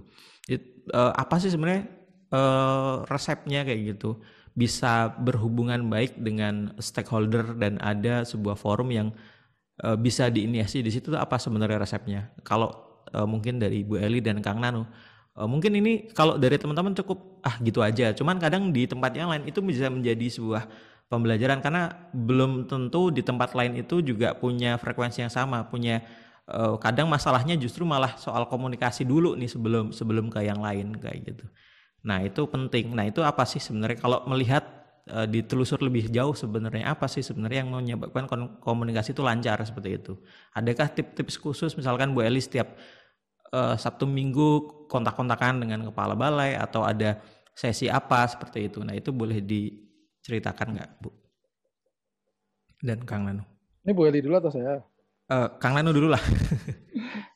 Kalau mau jawab saya boleh nanya ke Mas Yuda nggak? Ya gimana? Mas Yuda udah punya Jangan susah-susah ya. calon pendamping? Kenapa? Punya calon pendamping belum?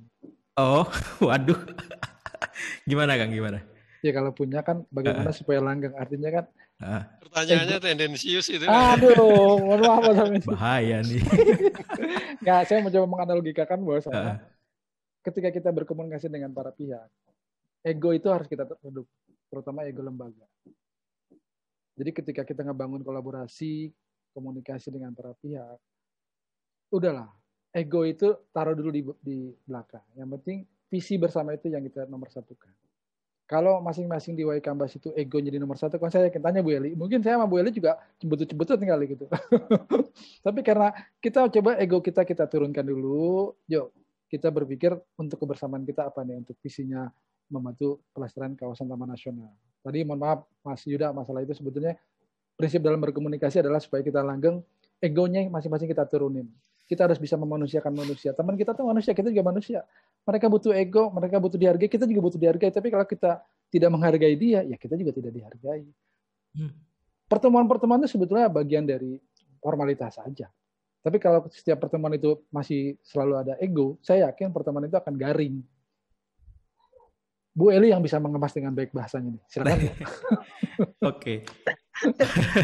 Kayaknya sudah terkemas dengan baik itu Mas Nano. Enggak, Bu Eli paling hebat kalau bicara. Silakan Bu. Iya. Gimana Bu Eli?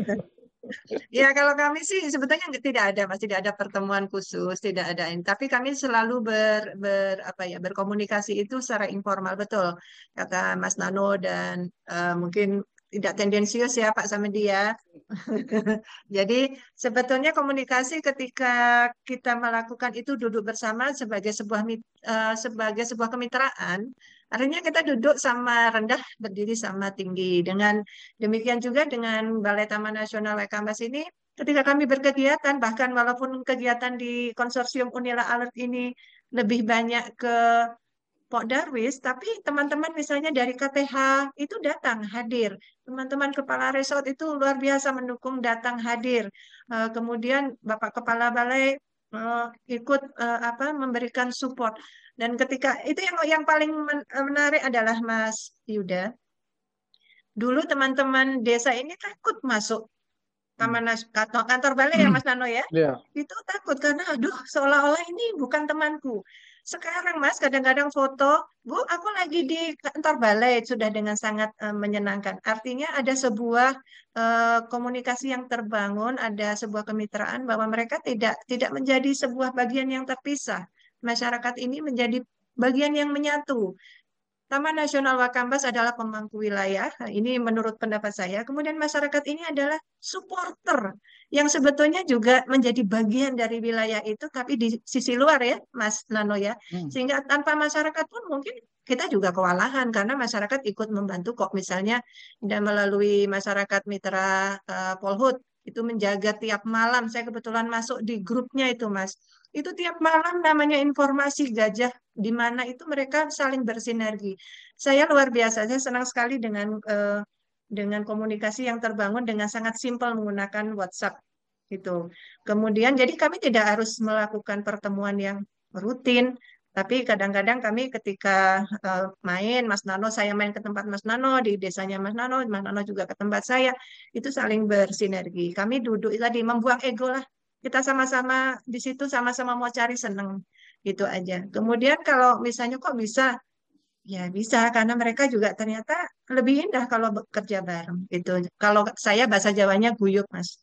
Guyup itu menyenangkan. Ketika kita mempunyai tujuan yang sama dengan cara yang berbeda atau tujuan yang berbeda dengan cara yang sama, itu akan menjadi cantik kalau kita bisa guyup bareng. Saya kira itu sih. Itu merangkumnya guyup aja ya Mas Nano ya? Iya, boleh Bu. Guyup. Menarik.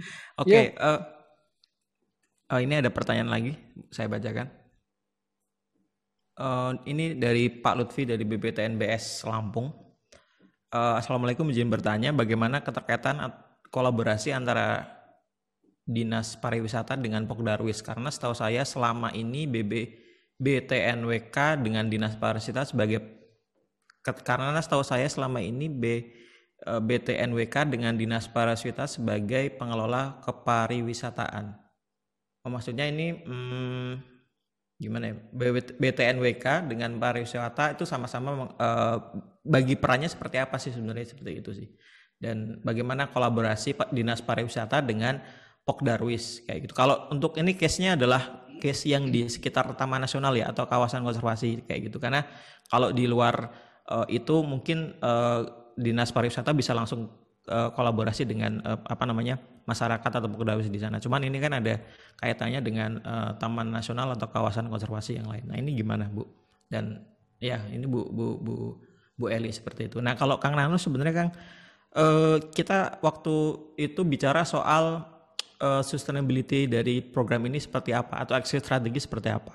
Terus salah satu cara teman-teman di YAPK itu mengajukan yang namanya pengelolaan selanjutnya adalah dengan dana desa. Kita tahu bahwa dana desa itu ada slot sebenarnya yang bisa dipakai untuk kegiatan ini. Nah, bagaimana mengintegrasikan kegiatan-kegiatan dari teman-teman di YAPK itu dengan pendanaannya dengan dana desa seperti itu. Kalau boleh diceritakan, Bang. Itu. Monggo, Bu Eli dulu kali ya. Oke, terima kasih Mas Lutfi. Salam lestari dari Balai Besar Taman Nasional Bukit Barisan Selatan. Kalau untuk kegiatan Pokdarwis memang untuk SK-nya diajukan dari masyarakat ke kepala desa, kemudian kepala desa memberikan rekomendasi ke Kepala Dinas Pariwisata, kemudian dikeluarkan. Terkait untuk pengelolaannya, untuk masyarakat di luar kawasan, maka masyarakat ini melalui Pokdarwis. Dan tentunya satu keberhasilan di Taman Nasional Waikambas tadi bersinergi. Sinergitasnya adalah salah satunya sempat dibuat kesepakatan dengan 23 desa penyangga, sehingga ada kesepakatan waktu itu Mas Nano juga datang ya Mas Nano ya, tanda tangan di pusat latihan gajah, dan di sana dihadiri oleh Bapak Bupati juga. Jadi bersinergi, bekerja sama, bermitra dengan Taman Nasional. Kemudian mungkin yang ditanyakan Mas Lutfi lebih ke wisata minat khusus ya, minat terbatas ya. Jadi kalau di sana memang kami harus berkomunikasi dengan kantor balai Taman Nasional Waikambas, tentunya seperti wisata minat khusus harus ada simaksi dan sebagainya, karena salah satu kegiatan yang kebetulan oleh teman-teman alert itu misalnya tent camp di area restorasi di Rawa Bambangan, itu memang di dalam kawasan, jadi memang harus menggunakan simaksi. Nah, yang seperti ini kami tentunya harus berkolaborasi dengan Taman Nasional, dan ini memang sudah di bawah program Taman Nasional Waikambas. Saya kira itu jawaban dari saya, Mas. Tapi kalau untuk yang di desa adalah di luar kawasan, bersinergi, lebih pada sinergi. Masyarakat mempunyai kegiatan, kemudian bersama-sama dengan Taman Nasional. Karena pengalaman kami, tamu-tamu yang datang ke desa, itu minta menginap homestay, karena kami punya homestay. Kemudian mereka mengikuti kegiatan, biasanya misalnya Sabtu Minggu atau Jumat Sabtu Minggu. Di akhir kegiatan mereka pasti minta melihat gajah. Dan mau tidak mau pasti pergi ke pusat latihan gajah. Seperti itu. Jadi artinya harus ada sinergi. Nah, di situ kemudian mereka diizinkan untuk, karena turis, karena memang pusat latihan gajah dibuka untuk wisata, jadi mereka bisa. Jadi ini sinerginya di situ.